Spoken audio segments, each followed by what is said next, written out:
台湾失智人口增加已经有30万人，高雄市社会局推出安心手链，让失智的时代挂伫手链，嘛会当查到家属的资料。也毋过有议员是质疑讲，一档才发出600条，申请率只有3成，是真可惜哦。因要求市政府得爱拍拼宣传。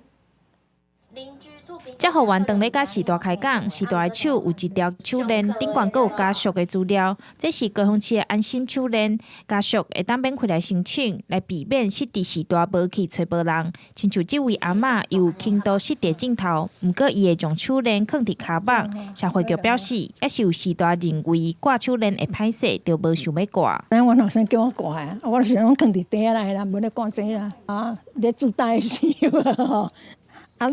底下寄出来看就知影，伊就打电话给因啊。毋过有诶长辈感觉讲啊，挂这可能较费气啦，厝里手链挂这会叮叮咚咚，有当时会感觉讲挂这足歹势诶。高雄市高龄的人口去年超过51万人，6都排名第2。高雄失智人口到今已经破4万人，推估逐年阁会增加2000人。而前有议员质疑，社会局安心手链，逐年拢干那申请600多条尔，申请率3成，认为市府宣导无够。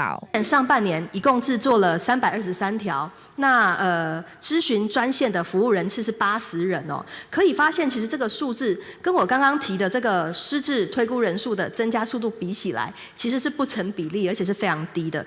采购鉴定就发生一位失智时代起公坐伫桥顶，虽然有看好，因为无安心手链，警方阁要开时间调查时代的身份。社会局表示，未来甲警局、卫生局来配合，加强安心手链宣传。